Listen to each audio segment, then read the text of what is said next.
नमस्कार मित्रों, मैं हूं योगाचार्य तारा दत्त। स्वागत है आपका सिद्धि योगा में। दोस्तों, आज का हमारा अभ्यास लंबे जीवन को पाने के लिए, लंबी आयु को पाने के लिए है। लंबे आयु की कामना और स्वस्थ शरीर की कामना कौन नहीं करता। इसे पाने के लिए लोग कितनी दवाइयाँ खाते हैं, स्वयं को जवान दिखाने के लिए तरह तरह के वस्त्रों पे खर्चा करते हैं, कॉस्मेटिक्स पे खर्चा करते हैं, कई चीज़ों पे लोग खर्चा करते हैं और फिर भी जीवन बहुत छोटा सा ही रह जाता है। देखिए दोस्तों, योग के अभ्यास को करने के लिए आपको किसी भी तरह के खर्चे करने की ज़रूरत नहीं है। सिर्फ आपको अपना समय देना होगा और आपको अपना शरीर और मन योग में लगाना होगा।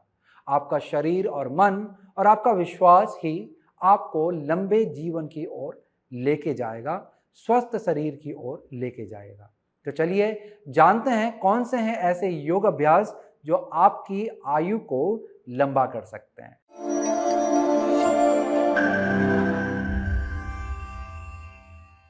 दोस्तों, प्रकृति में यदि कोई भी प्राणी, कोई भी चीज लंबे समय तक जीवित रहती है तो उसके पीछे है उसका स्वस्थ शरीर और उसके अंदर प्राणों का समागम। ये दो चीज बहुत ही महत्वपूर्ण होती है कि आपके अंदर प्राण ज़्यादा हो, लंबे समय तक हो, स्वस्थ हो। आपका जो शरीर है वो शुद्ध हो और स्वस्थ हो। तो इन्हीं चीज़ों को ध्यान में रखते हुए ये योग अभ्यास की पूरी श्रृंखला को मैंने बनाया हुआ है, जिसमें कुछ चीज़ों को मैं आपको सजेस्ट करूंगा कि किन चीज़ों को आपको करना चाहिए। फिर बाकी कुछ अभ्यास को मैं करके बतलाऊंगा, जिसको आप मुझे देख करके उसके तौर तरीकों को समझ सकते हैं और फिर स्वयं से अभ्यास को कर सकते हैं। तो जो सबसे पहली और महत्वपूर्ण चीज है वो है शरीर की शुद्धि। देखिए, हम लोग शरीर के अंदर यदि प्राणों को भी बढ़ाएंगे तो उसके लिए भी शरीर अंदर से शुद्ध होना चाहिए, तभी ज्यादा से ज्यादा प्राण आपके शरीर के अंदर आ सकेंगे। शरीर, हम लोग जब योग में शरीर के बारे में बात करते हैं तो शरीर एक घड़े के समान होता है, जिसके अंदर आप अपने पीने के लिए पानी रखते हैं। जितना पानी आपको चाहिए उतना आप रखते हैं, पानी प्रयोग में भी लेके आते हैं और फिर उस पानी को गिरा देते हैं, घड़े को साफ करते हैं और फिर ताज़ा पानी भरते हैं। ऐसे ही है आपका ये शरीर, ये घड़े के समान आपका ये शरीर है। यदि आप इसके अंदर भोजन को डाल रहे हैं तो पहली चीज आपको पर्याप्त मात्रा पे भोजन करना चाहिए। बढ़ती उम्र के साथ आपका भोजन सही सही मात्रा में और सही भोजन होना चाहिए। यानी कि आपको बहुत ज़्यादा भोजन नहीं करना चाहिए, जितना शरीर के लिए पर्याप्त है उतना करें। पौष्टिक खाने को ज़्यादा खाएं, खराब खाने की तरफ कम। पौष्टिक आहार लेंगे तो कम आहार में भी आपके शरीर को पोषण मिल जाएगा, तब आपको ज़्यादा खाने की ज़रूरत नहीं होती है। अब यदि आप पौष्टिक आहार लेते ही नहीं हैं तो आपको बार बार खाने का मन करेगा, क्योंकि शरीर को पौष्टिकता की ज़रूरत है जो आपके आहार में नहीं है। पौष्टिक आहार को जानें और उसका ग्रहण करें तो आपको ज़्यादा खाना खाना नहीं पड़ेगा। तो ज़्यादा भोजन ना करें, ना ही गरिष्ठ मसालेदार भोजन करें, ना ही ज़्यादा तला हुआ भोजन करें और बाहर के खानों से जितना हो सकता है बचें।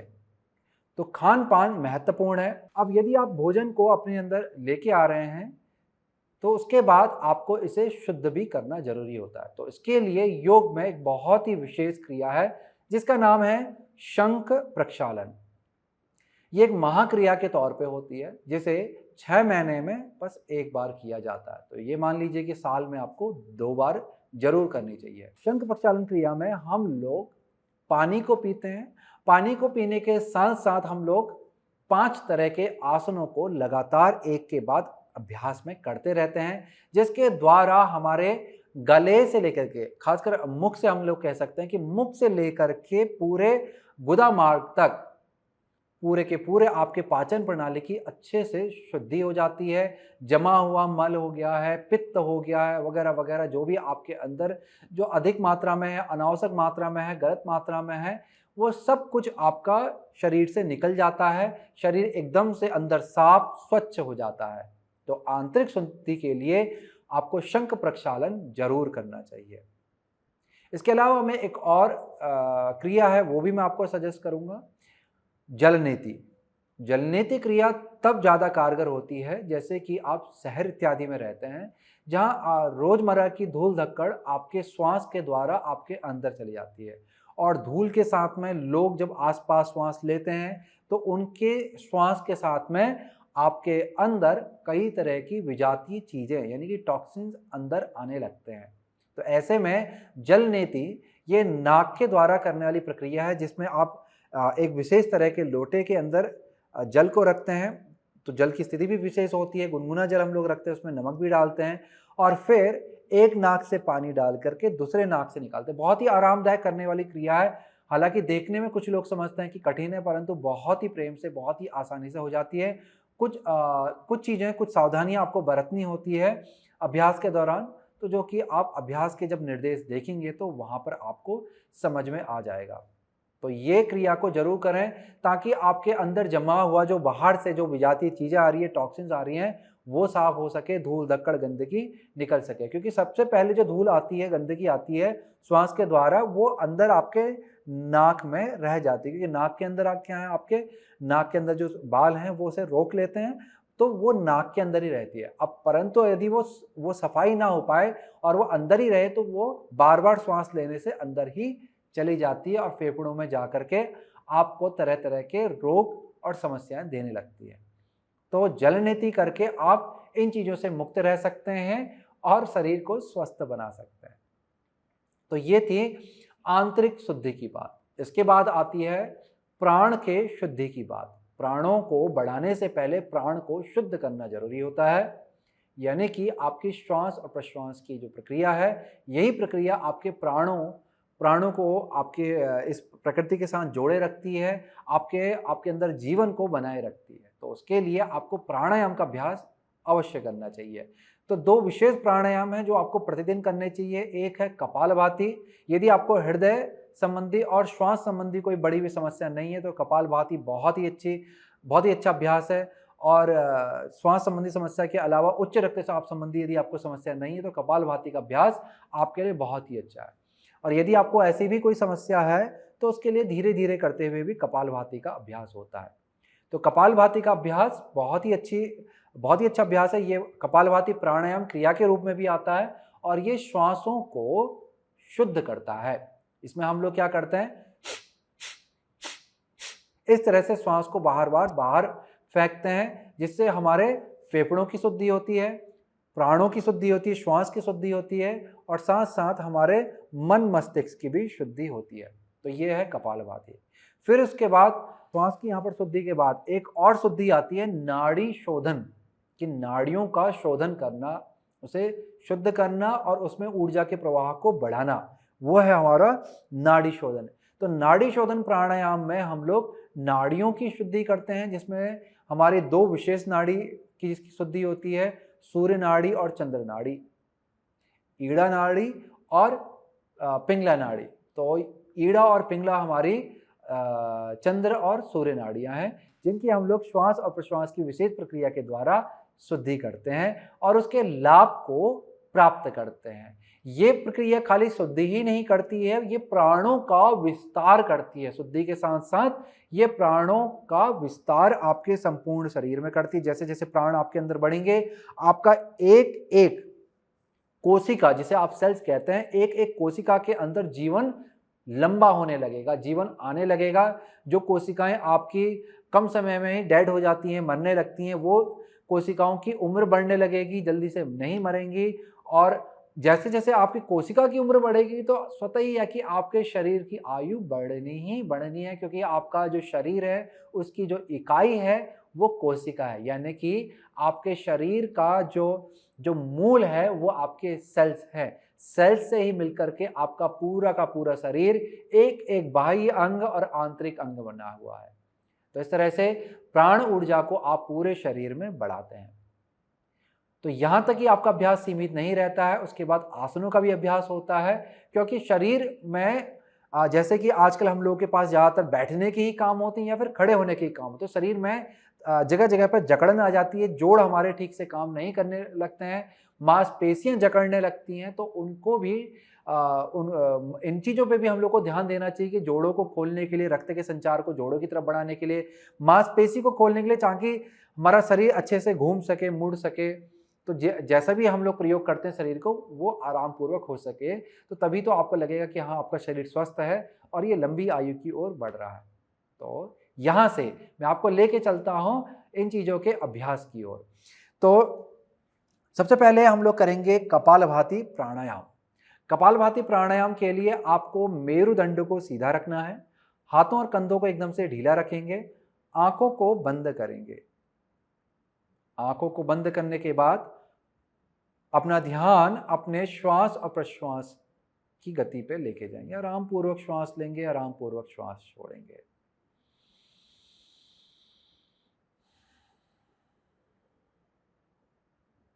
अब यहां से लंबा श्वास हम लोग लेते हैं और उसके बाद लगातार हम लोग श्वास को बाहर की तरफ छोड़ते रहते हैं, जो कि इस तरह से चलता है।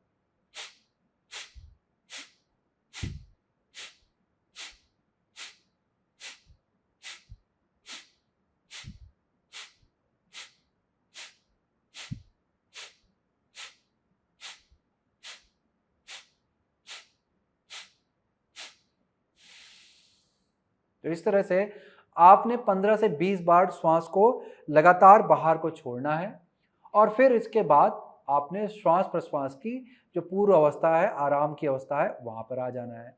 कुछ क्षण इसी तरह से आराम पूर्वक श्वास लेना है और फिर इसी अभ्यास को आपने आगे और बढ़ाना है। यानी कि 15 से 20 श्वास आपने एक बार ली, फिर दोबारा से आप इसे करेंगे 15 से 20 श्वास। ऐसे करते हुए आपने कम से कम 3 बार अभ्यास को करना है और फिर इसे बढ़ा करके 4 से 6 बार, 8 बार तक इस अभ्यास को आप कर सकते हैं।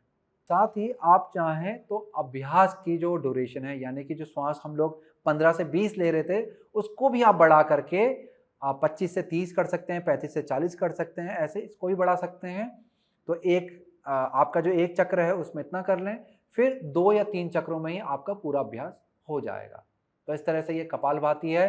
कपालभाति से जुड़ी हुई यदि आपको ज़्यादा जानकारी चाहिए तो कपालभाति संबंधित जो हमारी वीडियो है उसे देख करके आप कपालभाति की विधि को और उससे संबंधित जो भी जानकारी है उसे जान सकते हैं।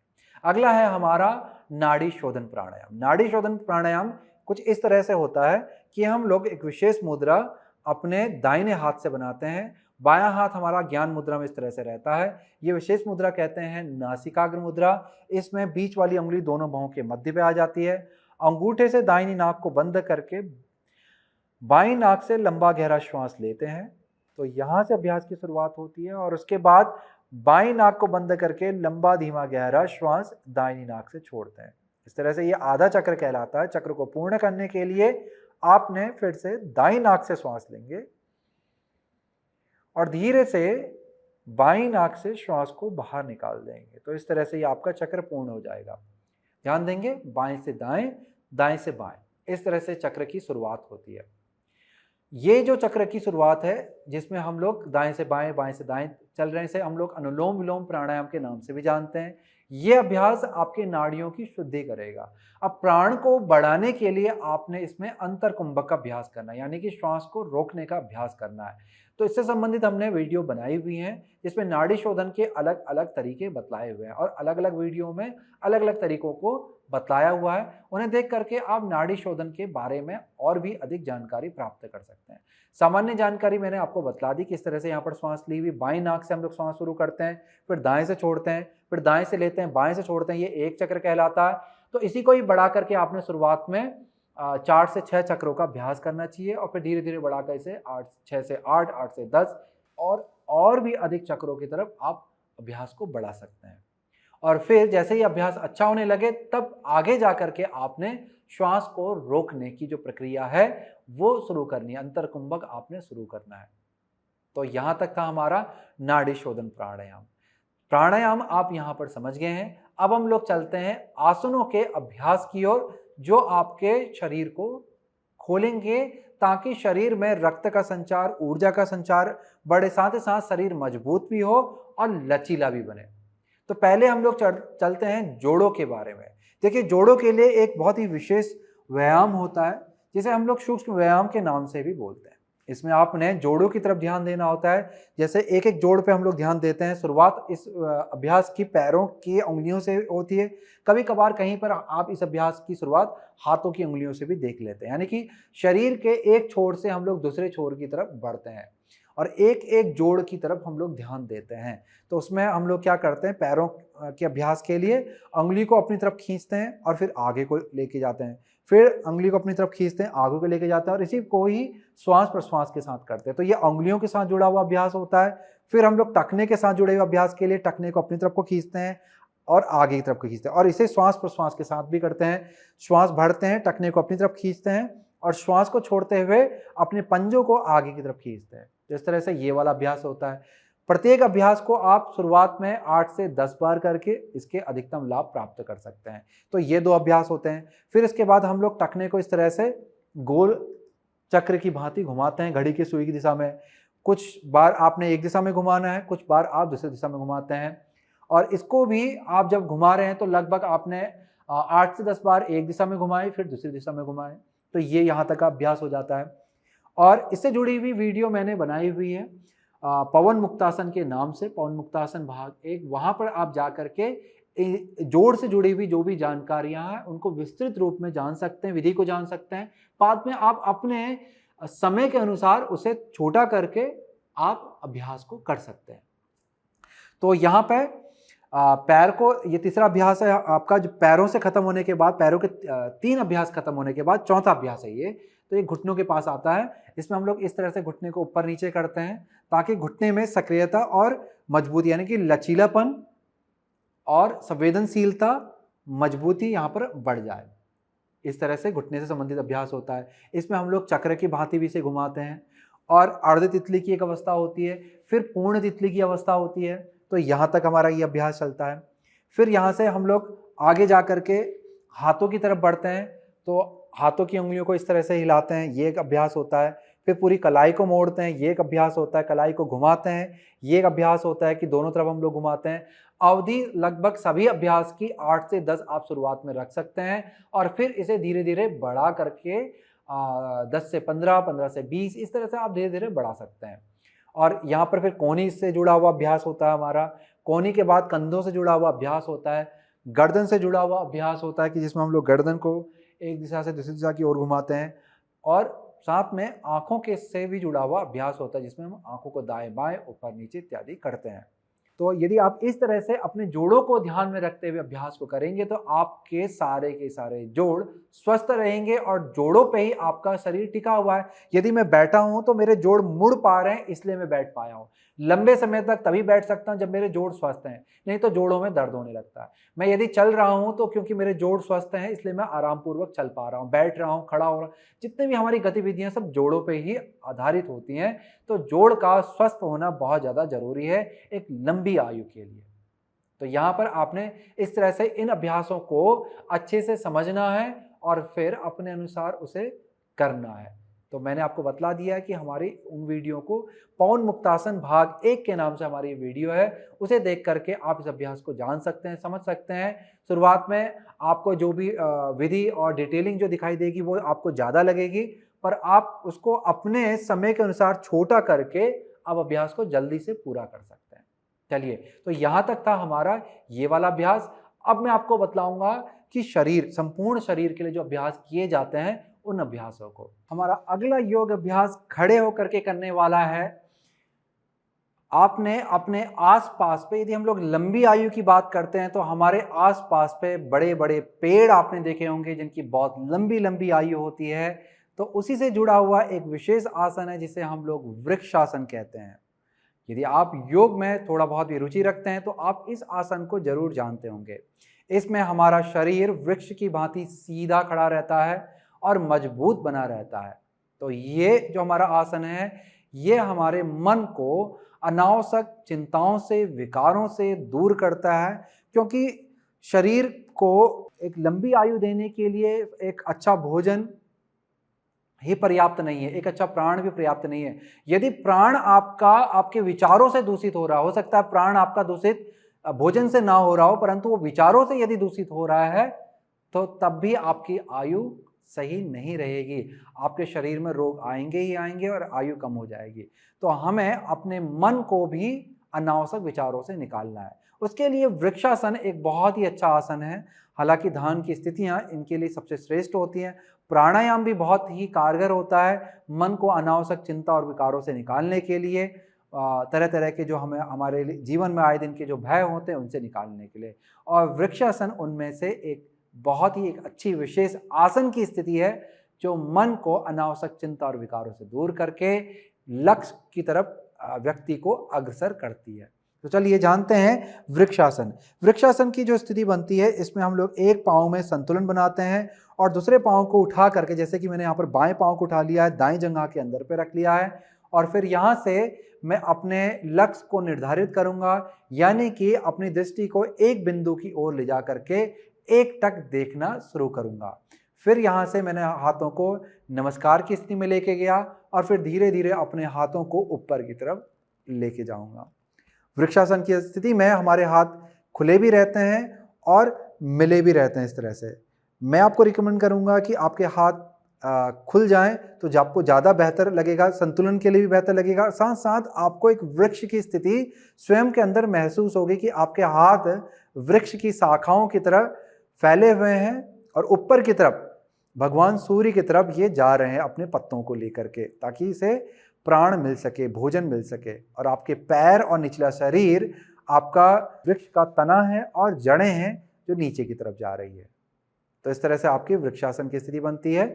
वृक्षासन की स्थिति आपने लगभग 30 सेकंड से लेकर के 1 मिनट तक बनाने का प्रयास करना। नहीं हो पाता है तो शुरुआत में आप 10 से 15 सेकंड भी रुक सकते हैं, क्योंकि इसको करने के लिए आपके पैरों के जोड़ों में बल चाहिए। यदि शुरुआत में बल ना हो तो ये दिक्कत आपको आ सकती है। बाकी वृक्षासन से जुड़ी हुई अधिक जानकारी के लिए आप वृक्षासन वाली हमारी जो वीडियो है उसे देख करके इसकी जितनी भी जानकारी हैं, विधि हैं, सावधानियां हैं, क्या लाभ हैं, नहीं है, वो सब कुछ आप वहां से जान सकते हैं। ये था हमारा वृक्षासन। एक पांव से करने के बाद आपको दूसरे पांव से करना जरूरी है। तो वृक्षासन का अभ्यास बहुत ही लाभदायी होता है शरीर को स्वस्थ बनाने के लिए और लंबी आयु के लिए। इसके बाद हमारी जो अगली स्थिति है वो है अर्धचंद्राकार स्थिति। चंद्रमा हमेशा अस्तित्व में दिखाई देता है।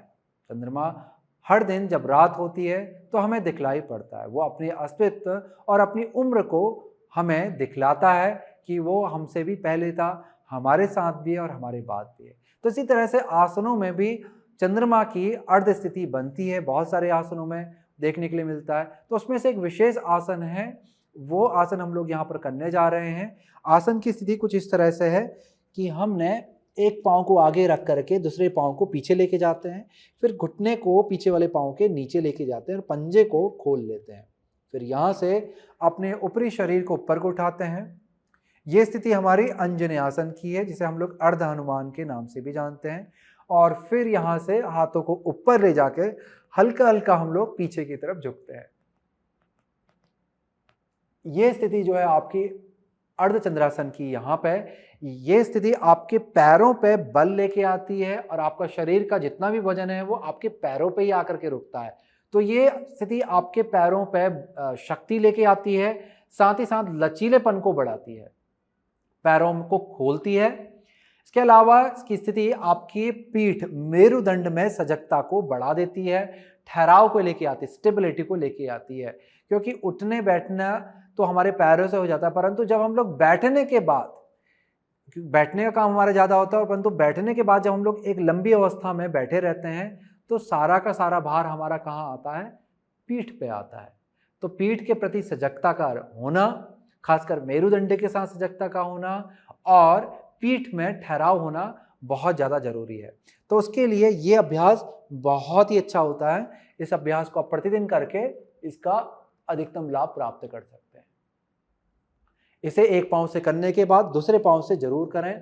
तो अंजनेयासन के नाम से हमारी वीडियो है, उसे आप देख करके इस आसन की स्थिति को और भी अच्छे से जान सकते हैं और समझ सकते हैं। इसके बाद पूरे शरीर की ताकत को बढ़ाने के लिए एक विशेष खड़े होकर के करने वाला आसन है, जिसे हम लोग उत्कटासन के नाम से जानते हैं। उत्कटासन की जो स्थिति होती है वो एक कुर्सी की तरह की स्थिति होती है। मैं आपको पहले इधर से दिखला देता हूं। तो यहाँ पे घुटने को आपने मोड़ना है और ध्यान देना है कि आपका घुटना आपके पैरों की उंगली से ज्यादा आगे ना जाए, इसको यहां तक रखना है। तो यहां तक की आपकी ये स्थिति है। इसके बाद कूले वाली स्थिति को आप अच्छे से बगल से आप देख सकते हैं कि यहाँ पर जब आप हैं तो कूले को शुरुआत में हो सकता है आपका कूला इस तरह से बाहर को आ जाएगा, इसे इस तरह से गोल नीचे की तरफ को घुमाना ताकि पीठ आपकी सीधी हो जाए। बस ये दो सावधानियों को आपने ध्यान रखना है। बाकी की स्थिति आपकी बहुत ही सामान्य है। अब मैं इस स्थिति को आपको इस तरफ से दिखला देता हूं कि यहां तक हमने कर लिया, कूले को गोल घुमा लिया और अब हाथों को ऊपर ले जाकर के खींचेंगे। इस स्थिति में कुछ क्षण आपको रुकना है और उसके बाद धीरे धीरे घुटनों को सीधा करते हुए वापस आ जाएंगे। और इस स्थिति को आपने कम से कम 4 से 5 बार दोहराना है और अधिकतम समय तक रुकने का प्रयास करना है। ये स्थिति आपके जोड़ों में मजबूती देगी। पहले आपने जो जाना था जोड़ों से जुड़ा हुआ, वो आपके जोड़ों में सजगता लेके आ रहा था, लचीलेपन को बढ़ा रहा था, रक्त के संचार को बढ़ा रहा था। अब यहां पर जो अभ्यास है ये आपके जोड़ों में, चाहे वो टखने का हो, घुटने का हो, कूले का जोड़ हो या आपका मेरुदंड हो, ये आपके जोड़ों में शक्ति को प्रदान कर रहा है, मजबूती को प्रदान करने वाला है। तब आपका शरीर एकदम से स्वस्थ हो जाएगा, चलने के लिए, दौड़ने के लिए, पहाड़ पर चढ़ने के लिए, उठने बैठने में आपको बहुत ही मजबूती लगने लगेगी। तो इस आसन को जरूर करें, प्रतिदिन करें और इसका लाभ प्राप्त करें।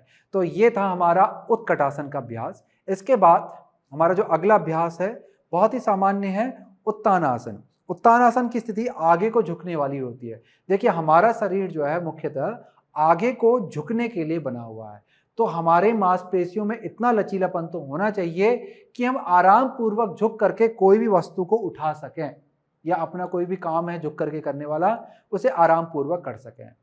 तो ये स्थिति में हमने इस तरह से कमर पे आप हाथ रख लें, पैरों को कूले के समानांतर पे खोल लें और धीरे धीरे आगे को झुकेंगे। घुटनों को पहले मोड़ लें और फिर धीरे धीरे आगे की तरफ झुकें। हाथों को फिर नीचे लेके जाएं। अब शुरुआत में आपने सबसे पहले पीठ को सीधा रखने का प्रयास करना है, सामने को देखना है। अच्छा सा खिंचाव आप पीठ पे लेके आते हैं, जितना हो सकता है मेरुदंड को सीधा रखेंगे। पहले ये वाली स्थिति को आपने सुधारना है। कुछ दिन तक आपने इसी स्थिति का अभ्यास करना है उत्तानासन में। जब ये स्थिति आपके समझ में आने लग जाए कि मेरुदंड आपका एकदम से सीधा हो रहा है, सही अवस्था आपकी बन रही है, फिर जो दूसरी अवस्था है उसमें आप पैरों के पीछे के वाले हिस्से की खिंचाव की तरफ ध्यान देते हैं और फिर उसके लिए आप धीरे धीरे घुटनों को सीधा करना शुरू करते हैं।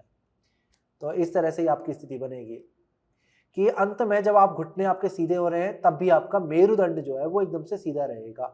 यदि आपका मेरुदंड सीधा नहीं आ पा रहा है तो हाथों के नीचे पे समान ऊंचाई की वस्तु को रखें और उसके ऊपर हाथ रख करके आधे खड़े हो जाएं ताकि आपका मेरुदंड सीधा बना रहे। तो इस तरह से भी आप इस अभ्यास को कर सकते हैं। यदि आपका अभ्यास जैसे जैसे आपका अभ्यास अच्छा होता रहेगा तो आप मेरुदंड को सीधा रखते हुए नीचे जमीन तक चले जाएंगे। तो यह है उत्तानासन का अभ्यास। इन अभ्यासों को जितने भी खड़े होकर मैंने बतलाए और उत्तानासन को प्रतिदिन करें, क्योंकि झुकने वाले काम हमारे हर दिन होते हैं, हर समय होते हैं। कोई भी वस्तु हमें उठानी होती है या अपने जूते का फीता बांधना होता है, हमें झुकना पड़ता ही पड़ता है। अब ऐसे में आप झुकने में आप पूरा आड़े टेढ़े होकर के झुक रहे हैं और अपनी अवस्था को ठीक नहीं बना रहे हैं तो आपके कंधों में, पीठ में अनावश्यक दबाव, खिंचाव पड़ता है, जिसके कारण से आए दिन आपको पीठ से संबंधित समस्या होती है। तो एक तो ये आपके शरीर को खोलेगा और दूसरा आपकी स्थिति को सही करेगा। जो झुकने वाली स्थिति आपकी गलत होती है उसको सही करेगा। जब भी आप झुकें किसी काम के लिए तो हमेशा आपने घुटनों को मोड़ करके झुकना है और पीठ को सीधा रख के झुकना है। अपनी वस्तु को, जो भी आपको वस्तु उठानी है उसको उठाएं और बस सीधे हो जाएं। तो हमेशा जो भी आपका काम है इसी तरह से चलना चाहिए। तो ये स्थिति को भी आपने ठीक करना है, साथ ही साथ इस अभ्यास को भी करना है। ये अभ्यास आपको स्थिति को ठीक करना बतलाएगा और अपना लाभ भी देगा। तो यहाँ तक थे हमारे खड़े होकर करने वाले आसन। अब मैं चलता हूँ आपको आगे के आसनों की ओर जो आपके शरीर को और भी संतुलित रखेंगे। देखिए हमारे इस शरीर का जो आधार है, यानी कि जो शरीर को अगर हम बीच से देखेंगे तो हमारा जो बीच है जिसपे हमारा शरीर का आधार बनता है वो है हमारा पेट। इसीलिए इस वाले हिस्से को क्या कहा जाता है, कोर, कि ये पूरे शरीर का कोर है। इसकी मजबूती होनी चाहिए और इसकी पीठ की भी और अच्छे से मजबूती होनी चाहिए, तो उसके लिए आसन जरूर करने चाहिए। तो यहाँ से मैं लेके चलता हूँ आपको पेट को मजबूत करने वाले आसन, पीठ को लचीला करने वाले आसन, और भी खासकर पीठ के निचले वाले हिस्से को लचीला करने वाले आसन और मजबूत करने वाले आसनों की ओर। तो यहां से आपको नीचे बैठ जाना है। आपके पैर इस तरह से सामने रहेंगे। हमारा जो आसन है वो है नवासन, यानी कि नाव की दिखने वाली स्थिति। तो यहाँ पर नवासन के लिए इस तरह से बैठने के बाद आपने पंजों को ऊपर उठा लेना है। जंघा के पीछे से हाथों का सहारा देते हुए पैरों के पंजों को हम इस तरह से ऊपर उठा लेते हैं। अब यहाँ पर आप घुटनों को मोड़े भी रह सकते हैं और घुटनों को सीधा भी कर सकते हैं। इस तरह से दोनों ही अवस्था ठीक है। यदि आप एकदम से प्रारंभिक अभ्यास हैं, शुरुआत में घुटनों को मोड़ें, हाथों को सामने को खींच लें और हृदय को उठाएं। जैसे कि मैंने पहले बताया था कि यह आसन आपके पेट की मांसपेशियों में मजबूती लेके आएगा, कोर में मजबूती लेके आएगा। ये खाली यहीं तक काम नहीं करता है, ये आपके पीठ की मांसपेशी को भी मजबूत करता है, पैरों में भी सजगता को बढ़ा देता है, तो पैरों की शक्ति का भी विकास होने लगता है। तो यहाँ तक भी आप करके रुक सकते हैं, और यदि हो सके तो आप पैरों को सीधा करके और मेरुदंड को ऊपर को उठा करके इस तरह से भी कर सकते हैं। तो ये अवस्था है हमारी नवासन की। नवासन को आपने प्रयास करना जितना लंबा हो सके अपने शरीर के अनुसार करें, फिर नीचे आ जाएं और फिर इसको दोबारा से करें। इस तरह से आपने नवासन को कम से कम 2 से 4 बार तक करना। शुरुआत में आप 2 बार भी कर सकते हैं और फिर इसको बढ़ा करके 4 बार तक लेके जा सकते हैं। यदि अभ्यास और अच्छा हो तो समय जो है आपने वो बढ़ा देना है, यानी कि अधिकतम समय तक आप जितना रुक सकते हैं उतना रुकेंगे और इस तरह से करेंगे। तो यह है नवासन, जो आपके विशेषकर आपके पेट की मांसपेशी में मजबूती लेके आ जाएगा। अब मैं यहाँ से लेके चलता हूँ आपको अगले विशेष आसन की ओर, जो है भुजंगासन। भुजंगासन के बहुत सारे लाभ हैं, बहुत सारे तरह तरह के अभ्यास में, तरह तरह की बीमारियों में ये बहुत ही कारगर सिद्ध होता है। तो कई जगहों पे कई तरह की बीमारियों के अभ्यास में भुजंगासन का नाम सबसे पहले आता है। भुजंगासन आपके पीठ में लचीलेपन को बढ़ाता है और मेरुदंड में ऊर्जा के संचार को बढ़ा देता है। आपके कमर के निचले वाले हिस्से में मजबूती लेके आता है। ये आपकी रीढ़ की हड्डियों को खोल देता है और साथ ही साथ पाचन प्रणाली के कार्य को बहुत ही बेहतर बनाता है। तो चलिए, तो यहाँ पर इस तरह से आपको पेट के बल लेटना है भुजंगासन में। माथे को नीचे रख लें, पैर आपके कूल्हे के समानांतर पे खुले हैं और पीछे को खिंचे हुए हैं। कूल्हों को गोल घुमाते हुए जमीन की तरफ दबाएं। हाथों की हथेली को हृदय के ऊपर वाले हिस्से पे रखें। श्वास को भरते हुए धीरे धीरे सिर को उठाएंगे, कंधों को उठाएंगे, इस तरह से ऊपर आएंगे। कंधों को हम गोल घुमाते हुए पीछे और नीचे लेके जाते हैं। जितना आप ऊपर उठ सकते हैं यहाँ पर उठते हैं। यदि इतना ऊपर नहीं आ सकते हैं तो आप यहाँ भी रुक सकते हैं, यहाँ भी रुक सकते हैं। इस तरह से भी आप भुजंगासन कर सकते हैं। तो यह है भुजंगासन की स्थिति में जो विशेष चीज है वो ये है कि आपको पैरों को खींच के रखना है। पैरों पे शक्ति बना के रखें ताकि आपकी कलाई में किसी भी तरह का दर्द ना आए, और कोहनी को शरीर से चिपका के रखें। कोहनी यदि फैलेगी तो हो सकता है आपके कोहनी या फिर कंधों में दर्द आएगा, तो कोहनी को चिपका के रखेंगे। इसके अलावा कंधों को उठने ना दें, कंधों को भी अपने गर्दन और कान से दूर रखें, और हृदय के जो सामने वाला जो हिस्सा है इसको आगे की तरफ जितना हो सकता है इसे खींचें, तभी आपको इसका सही और पूर्ण लाभ मिलेगा। तो ये है भुजंगासन। तो भुजंगासन की जो अवस्था है इसे आप इतना मान लीजिए कि जितना भी आपने शरीर के अनुसार जितना भी आप इसमें आकर के रुक सकते हैं उतना रुकेंगे, और इस अभ्यास को भी आप 2 या 3 बार में कर सकते हैं। यानी कि एक अवस्था पर रुकें जितना रुक सकते हैं, फिर वापस आ जाएं, थोड़ी देर इस तरह से अवस्था बना करके आराम कर लें और फिर दोबारा से उठ करके इसे अभ्यास कर सकते हैं। 2 या 3 बार में आपका अभ्यास आपको अधिकतम लाभ दे देगा। ये होने के बाद अब जो हमारा अगला विशेष अभ्यास है उसमें आपको यहीं से आप पीठ के बल आराम पूर्वक लेट सकते हैं। हमारा अगला अभ्यास है सर्वांगासन। नाम से ही आपको समझ में आने लगेगा कि ये अभ्यास सारे अंगों के लिए है, इसीलिए इसको सर्वांगासन कहा जाता है। सर्व अंगों का ये आसन है। तो इस स्थिति में हम लोग पैरों को ऊपर उठा देते हैं, सिर हमारा नीचे की तरफ आता है, जिससे रक्त का संचार हमारे मस्तिष्क की तरफ आ जाता है। देखिए, अभी तक जितना भी हम अभ्यास किया है या तो हमने प्राण के लिए किया है और जिसमें हमने श्वास प्रश्वास की प्रक्रिया की, पेट को साफ करने के लिए, शुद्धि के लिए किया, शरीर में लचीलापन बल बढ़ाने के लिए किया। हम लोग ने अभी तक कोई मस्तिष्क के लिए कुछ नहीं किया था, और जबकि हमारे मस्तिष्क से ही हमारा पूरा का पूरा शरीर चलता है। हमारे मस्तिष्क को ही सबसे ज़्यादा रक्त की मात्रा की ज़रूरत पड़ती है, क्योंकि रक्त ही पोषण लेके जाता है। तो हमें ऐसा अभ्यास ज़रूर करना चाहिए जिससे मस्तिष्क की तरफ रक्त का संचार, ऊर्जा का संचार बढ़ने लगे। तो उसके लिए ये आसन सबसे ज़्यादा लाभकारी है। चलिए चलते हैं सर्वांगासन की विधि की ओर। सर्वांगासन इस तरह से घुटने मोड़ करके आपने लेटना होता है पीठ के बल, हाथ आपके शरीर के बगल पे आते हैं, हथेलियों पे दबाव बनाते हुए आपने पैरों को ऊपर उठाना होता है। श्वास को हम भरेंगे, पैर को उठाएंगे और फिर यहां से उंगलियों को बांध के हाथों को खींच लें, और फिर यहां पर से आपके हाथों का सहारा पीठ पे आने लगता है।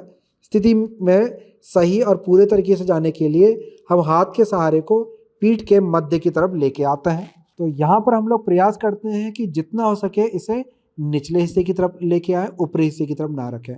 फिर यहाँ से हम पैरों को ऊपर को उठाते हैं और पंजों को ऊपर की तरफ को खींचते हैं। तो इस तरह से ये स्थिति आपकी जो बनती है, ये है सर्वांगासन की स्थिति। यहाँ से मैं वापस आ जाता हूँ। तो इस तरह से धीरे धीरे आपको वापस भी आना होता है।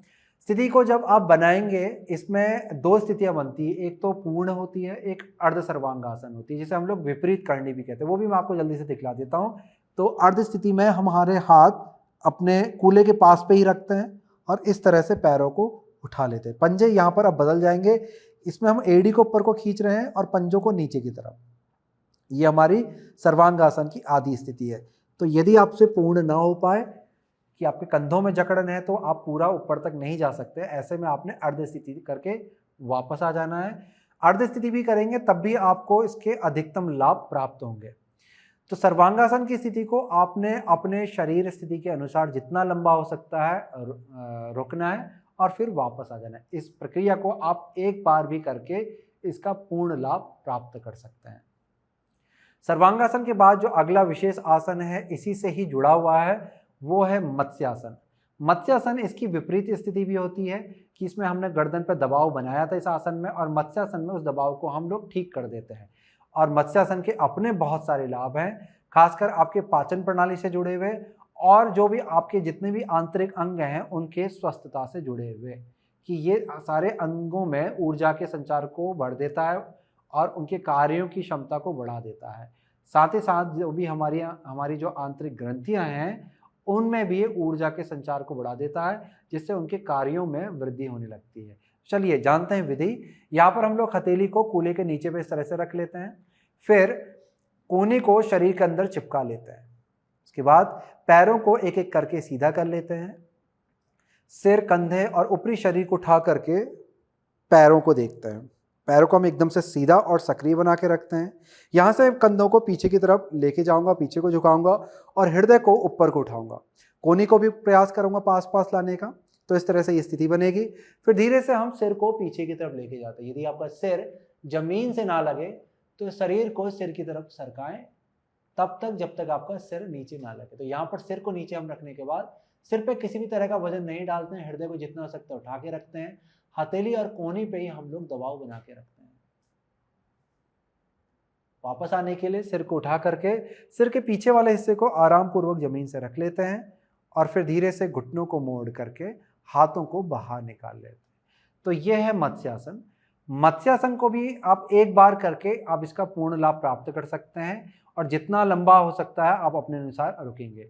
सर्वांगासन और मत्स्यासन को शुरुआत में आप 15 से 30 मिनट तक रोक करके आप इसके अधिकतम लाभ को प्राप्त करें, और जैसे जैसे स्थिति आपके लिए आसान होने लगे तो इसे बढ़ा करके 2 मिनट तक भी कर सकते हैं। तो यहाँ तक था हमारा मत्स्यासन का। मत्स्यासन के बाद अगला जो आपका अभ्यास है वो है शरीर को पूरा मोड़ना। एक तरह से हम लोग शरीर को निचोड़ रहे हैं, तो वो हो गया आपका ट्विस्ट। ट्विस्ट की अवस्था के लिए आपने क्या करना है, हाथों को इस तरह से कंधों के समानांतर पे फैला लेना है। कंधों के समानांतर पे फैलाने के बाद आपने पंजों पे दबाव बनाना है। यह अभ्यास है हमारा जठर परिवर्तासन का। और कूल्हों को हल्का सा ऊपर उठा लेना है। इसके बाद अपने कूल्हों को दाएं तरफ लेके जाएंगे और ज़मीन पर रख देंगे। फिर घुटनों को ऊपर उठाएंगे श्वास को भरते हुए, श्वास को छोड़ते हुए घुटने आपके बाएं ये वाले बगल के पास में आ जाएंगे और फिर बाएं हाथ को उठा करके हम लोग जंघा के ऊपर रख देते हैं। श्वास दोबारा से भरते हैं और श्वास को छोड़ते हुए पैरों पे दबाव बनाते हैं और सिर को उठा करके दाएं तरफ पलट देते हैं। दाएं हाथ पे खिंचाव बनाना है। तो इस तरह से जब आप अवस्था में जाएंगे तो आपके पेट और पीठ में बहुत ही अच्छा खिंचाव आएगा, जिससे आपके पीठ भी स्वस्थ होगी और पेट, आंतरिक अंग, श्वसन प्रणाली सब कुछ आपका स्वस्थ होने लगेगा और स्वस्थता ही आपके जीवन की वृद्धि करती है। एक स्वस्थ शरीर ही, निरोगी शरीर ही लंबी आयु को प्राप्त कर सकता है। अब यहाँ से धीरे से पैरों को ऊपर उठाएंगे। तो आपने एक तरफ लगभग 15 से 30 सेकंड रुकना है और फिर दूसरी तरफ से उतने ही अवधि पर रुक करके अभ्यास को दोहराना है। अभ्यास अच्छा होने लगे तो यहाँ भी आप इसे बढ़ा करके लगभग 1 से 2 मिनट तक रोक सकते हैं।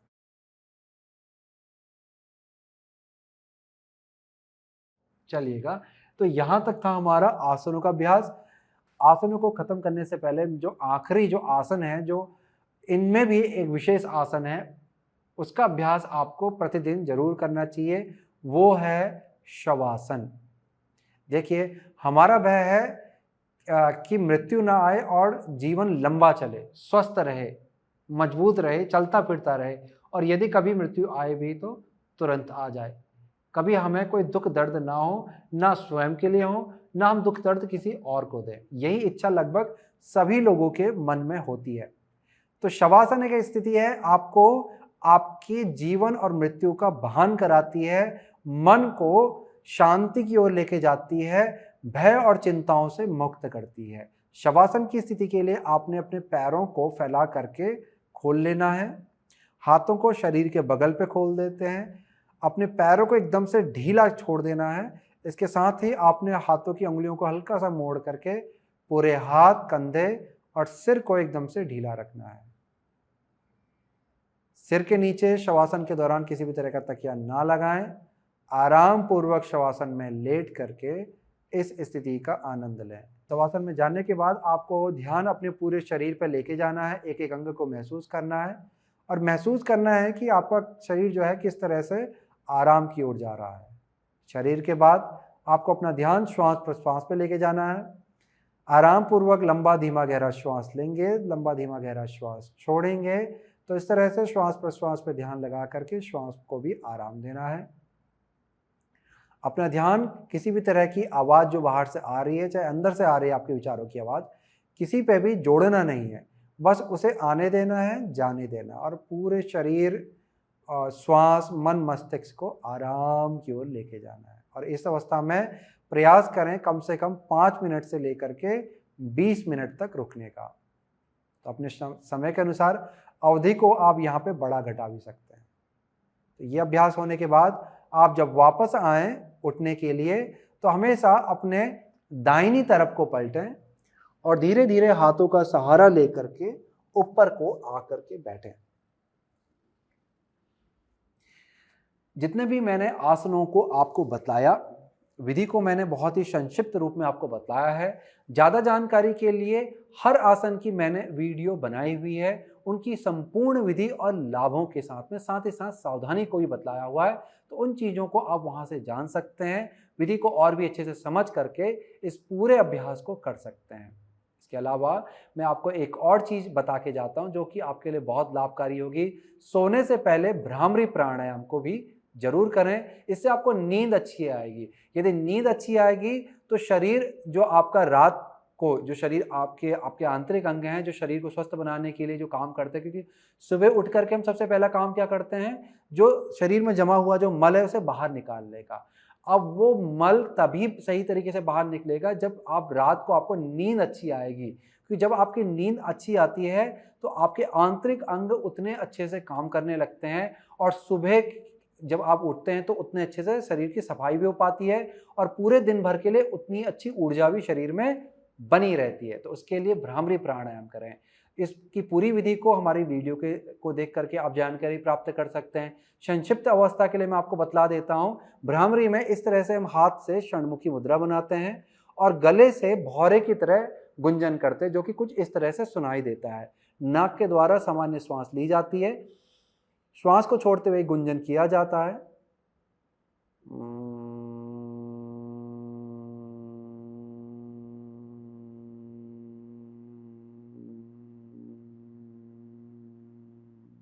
तो इस तरह से ये गुंजन बहुत ही लंबा, धीमा, गहरा होता है। गुंजन को आपने बहुत ऊंचा, लाउड, बहुत बड़ी आवाज में नहीं करना है, बहुत ही धीमे धीमे प्रेम पूर्वक करना है, क्योंकि ये आपको नींद की तैयारी कराएगा। तो इसके लिए आपकी जो आवाज़ है बहुत ही सौम्य, शीतल, लंबी, धीमी, गहरी होनी चाहिए। तो यहाँ तक यदि आप इन अभ्यासों को प्रतिदिन कर पाते हैं तो आपको कम से कम समय में बहुत ही अच्छे लाभ दिखलाई पड़ेंगे। यदि आपके पास समय नहीं होता है तो जो भी अभ्यास के लिए आपके लिए समय बन पड़ पाता है उनको आप करें। तो यदि आपके पास बहुत ही कम समय होता है तो कुछ भी इनमें से 2-4 अभ्यास को रख लें, जो आपको सही लगते हैं उन्हें कर लें, या फिर आप इस श्रृंखला को अलग अलग स्वरूपों में बांट दें। जैसे कि जो शुरू में जो अभ्यास है उसे एक दिन कर लें, खड़े होने वाले अभ्यास दूसरे दिन कर लें, बैठने वाले अभ्यास एक दिन कर लें, लेट करके करने वाले अभ्यास एक दिन कर लें। ऐसे करके भी आप कर सकते हैं। और यदि जिस दिन आपके पास पूरा समय हो तो सारे के सारे अभ्यासों को आप साथ में करके अधिकतम लाभ को प्राप्त कर सकते हैं। चलिए, इसी के साथ करता हूं मैं इस वीडियो की समाप्ति। नमस्कार।